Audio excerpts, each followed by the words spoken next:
Imagine walking alone on a moonlit road when suddenly a pale figure steps out of the darkness, dressed entirely in white, speaking in broken whispers, warning you about a man you've never met. Sounds like the start of a horror movie, right? Well, buckle up, because this is the beginning of a Victorian mystery that will twist, turn, and make you question everyone's motives, including your own sense of trust.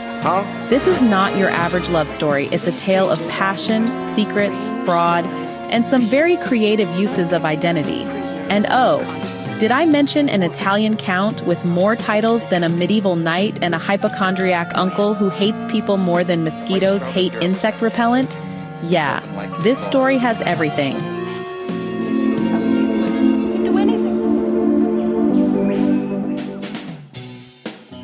Our story begins with Walter Hartright, a humble drawing master with a good heart and an unfortunate tendency to fall for women way out of his league. One night, as he's strolling along a lonely road in London, he encounters her, a mysterious woman dressed entirely in white.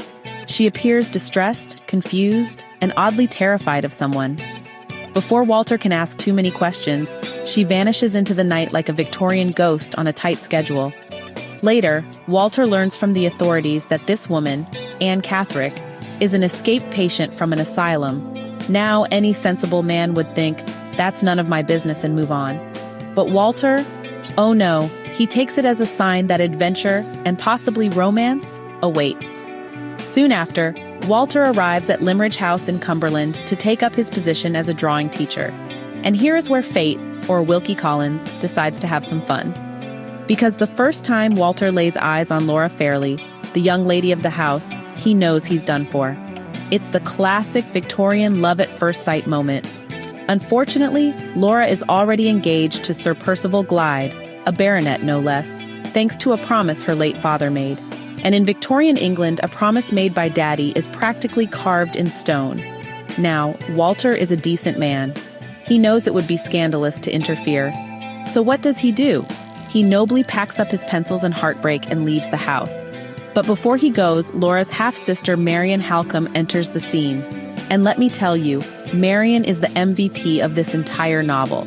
Sharp-minded, courageous, and fiercely protective of her sister, she's the Victorian woman who could survive any Netflix thriller. But back to the drama. Enter Anne Catherick again, the mysterious woman in white. She looks strikingly like Laura, and she has a warning. Do not marry Sir Percival Glyde. Why? Because she knows his dark secret. Unfortunately, Anne is, well, let's say, mentally unstable. And while she means well, her warning only adds more confusion to Laura's already tangled emotions. Does Laura call off the engagement? Of course not. This is Victorian England, people. Social expectations, family promises, and the fact that women had as much independence as a houseplant make that impossible. So Laura marries Sir Percival, and that's when things start to get deliciously sinister. Sir Percival is all charm before the wedding, but after the vows are said, he transforms faster than a Disney villain.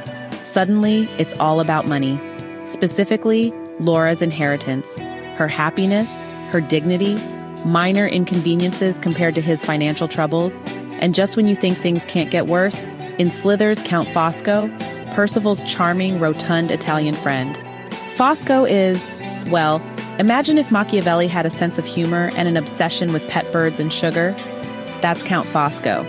He's got more honorary titles than a royal wedding guest list and a way with words that makes you both laugh and shiver. Here's a taste of his flourish, in his own words.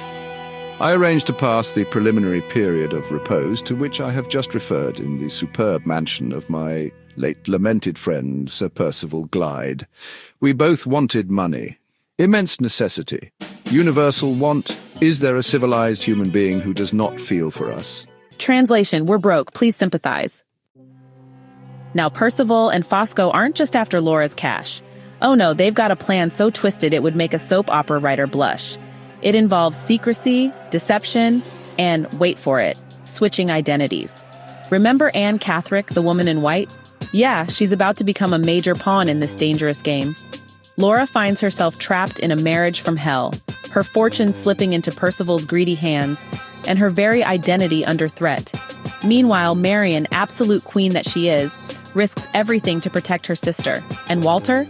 Our heartbroken hero returns, stronger and more determined than ever to right these wrongs. The plot tightens like a noose. Anne's tragic story unfolds. Laura disappears.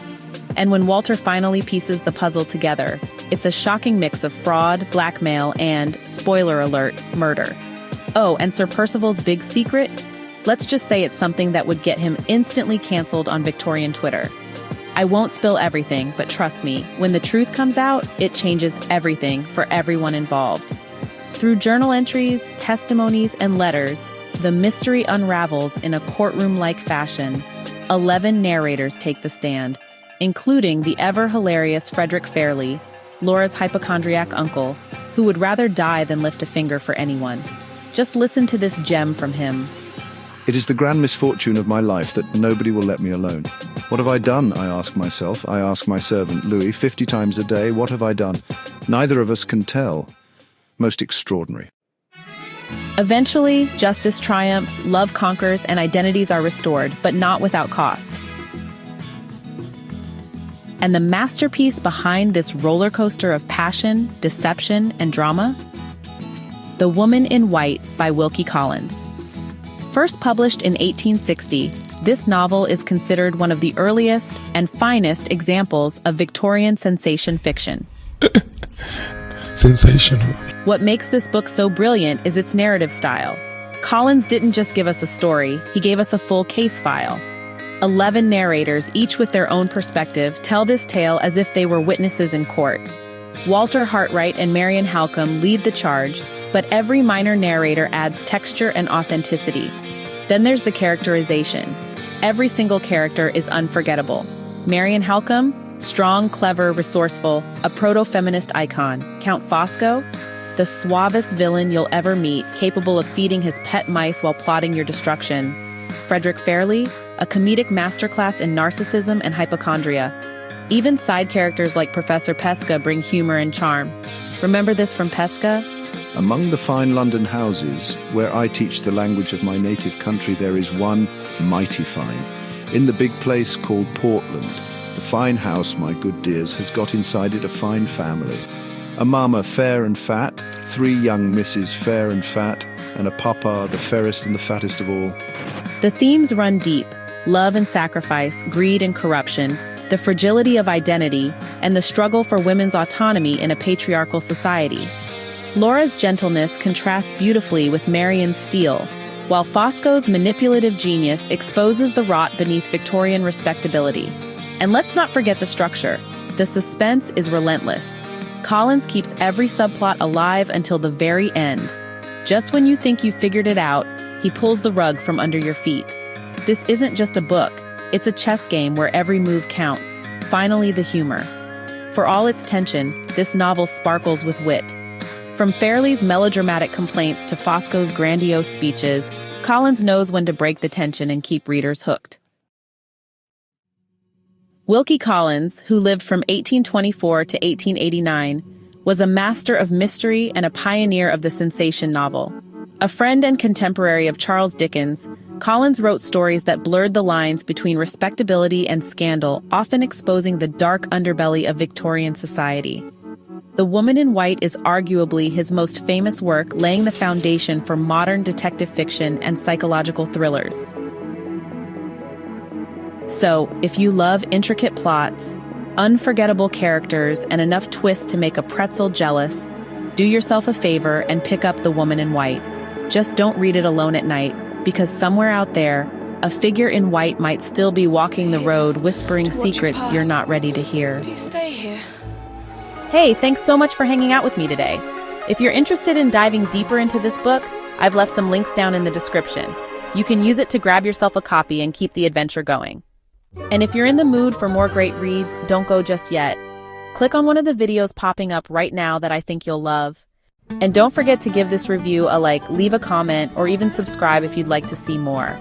Every bit of support helps us grow this little community of book lovers. See you in the next one.